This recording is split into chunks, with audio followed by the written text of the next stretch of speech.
there things that the boardroom should not use AI for?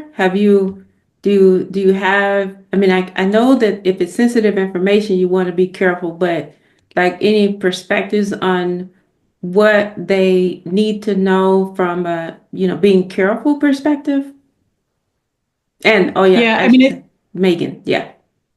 yeah, I think one thing is that I think it's very tempting and, of course, incredibly easy for board directors to just use whatever tool they have available on their phone or on their personal devices. And I think it's also very easy to make the assumption that there isn't sensitive information in the prompt you're using or in the file you're uploading. I would encourage board directors to be a little bit more cautious than that. So even things like you could envision a scenario where perhaps you're going through a CEO succession planning process and you're using an AI tool to help generate ideas of potential candidates. Now, that question and that prompting, you may be able to word it in such a way that you're not giving away that you're considering CEO succession. And of course, that's a core duty of the board, so it wouldn't be a surprise to anyone.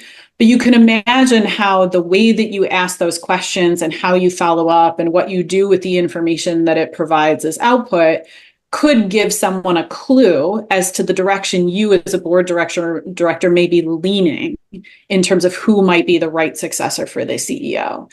So you can think through things like that of how might someone interpret the way you're asking questions or the topics you're asking about. Does that give anything away?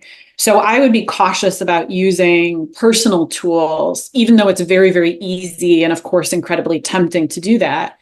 And that's where I think, the board should go through an exercise with the appropriate expertise in the room to evaluate the board portals that they're using or other competitor vendors and see which of those portals has the right capabilities that they want to be able to use and has the appropriate security and responsible and ethical AI frameworks embedded so that you feel like the way that you're using it is safe and protected and you're appropriately managing those potential risks.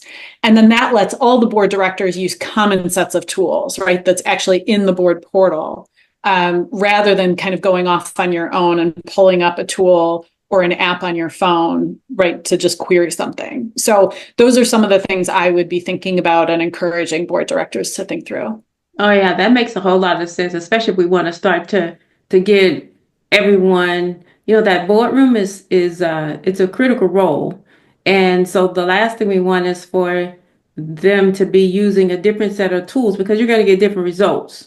And so they have to really know, I hear you. So they have to really know and be consistent on what they're doing and kind of govern the tools that they're going to be using and come up with a playbook for the tools that they're going to be using because you can get information from one model that says something is okay and another model that says it's at risk. And so and how's that gonna work out? Right. So I hear you. That makes a whole lot of sense. Is there anything you wanted to add to that, Christina? I just say that we recommend really working with fellow board directors to create that level playing field of foundational AI knowledge across the boardroom.